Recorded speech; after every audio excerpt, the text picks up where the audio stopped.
कभी कभी जीतने के लिए हारना भी पड़ता है और हार कर जीतने की क्या कहते हैं बाजीगर कहते हैं।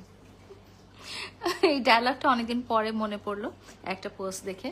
সেই পোস্টে মানে লেখা ছিল আর কি যে হার কার জিতনে ওয়ালে কো বাজিগর कहते हैं। তো যাই হোক, কেমন আছেন সবাই? নিজেকে কেমন মন্দিরের ঘন্টা মনে হচ্ছে আর কি। হ্যাঁ, মন্দিরের ঘন্টা হচ্ছে কি যে ধরেন আপনি যাবেন, আপনি একটা বাজাই দিয়ে যাবেন, আমি যাব, আমি একটা বাজাই দিয়ে যাব, সে আসবে, সে একটা বাজাই দিয়ে যাবে। নিজেকে আমার মন্দিরের ঘন্টা বলে মনে হচ্ছে। কেন মন্দিরের ঘন্টা বলে মনে হচ্ছে জানেন? কারণ তার লাইফে যাই আসবে সেগুলোর সব কিছুর জন্য দায়ী আমি। সে মদ খেয়ে, গাঁজা খেয়ে বাইক অ্যাক্সিডেন্ট করবে, সেটার জন্য দায়ী আমি। সে অন্য মানুষের হাতে মারপিট খেয়ে আসবে, সেটার জন্য দায়ী আমি। সে অন্য মানুষের মামলায় সে ফেসে যাবে, সেটারও দায়িত্ব আমার। সে প্রেম করতে যে ব্যর্থ হবে, সেটারও দায়ভার আমার। তার বউ তাকে পিটাবে, সেইটারও দায়ভার আমার। সে তার বউকে পিটাবে, সেইটারও দায়ভার আমার। মানে আমি হচ্ছে মন্দিরের ঘন্টা। মানে তার জীবনে যাই ঘটনা হোক না কেন, সেটার সমস্ত দায়ভার আমার। মানে আমি এত বেশি দায়িত্বশীল যে তার জীবনের ঘটনা, দুর্ঘটনা যেই করুক না কেন, ধরেন তাকে ওই আফ্রিকার প্রেসিডেন্ট এসে কিছু বলে গেল, চাঁদের দেশ থেকে অ্যালিয়ানরা এসে কিছু বলে গেল, সব কিছুর পিছনে দায়ভার হচ্ছে আমার। তো নিজেকে আমার মন্দিরের ঘন্টা ছাড়া আর কি মনে হতে পারে বলেন?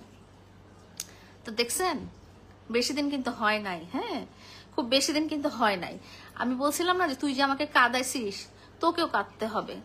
ঠিক এক্স্যাক্টলি আমার জীবনের সাথে যেই ধরনের দুঃখ, দুর্দশা, দুর্ঘটনা সে ঘটিয়ে দিয়ে গেছে, বেশি দিন হয় নাই। হ্যাঁ, 4 মাসের মধ্যে সে রিটার্ন পাইছে, একেবারে মানে A to Z রিটার্ন পাইছে, বরং তার চেয়ে বেশি পাইছে, অনেক বেশি পাইছে। হ্যাঁ, তো অনেক কিছু বলবো।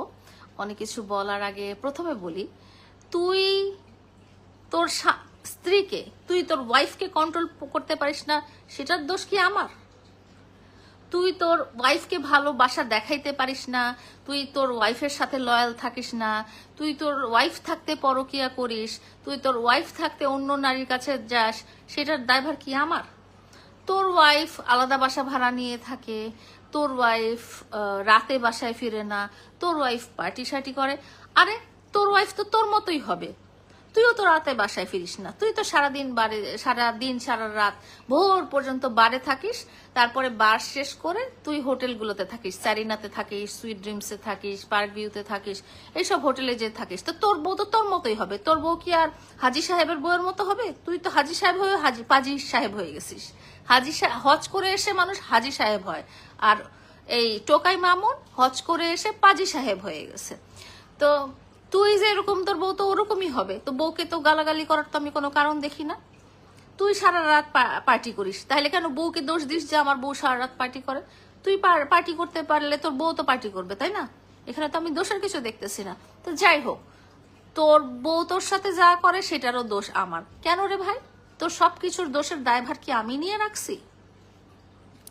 তুই বিয়ে করছিস, খুব ভালো কথা। হ্যাঁ, তোর মা বলে কি মামুন তো ছোট, সুটও সব কাজ করতে পারে। হ্যাঁ, সুটও 7-8 বছর থেকে মেয়েদের সাথে শোয়াশুয়ি করতে পারে, বিছানায় শুইতে পারে, ফিজিক্যাল সবকিছু করতে পারে। কিন্তু মামুন তো সুটও এই সেদিনের মানে 2-3 দিন আগে তার বিশিষ্ট সেলিনা বেগমের ইন্টারভিউতে দেখলাম, উনি বলতেছে মামুন তো সুটও। আরে মামুন ছোট, মামুন বিয়ে করছে এখন। হ্যাঁ, আগেও বিয়ে করছে 3টা, তারপরও মামুন সুটও। হ্যাঁ ঠিক আছে, মামুন সুটও, কিন্তু মামুন তো অকাম কুকাম সবই করতে পারে।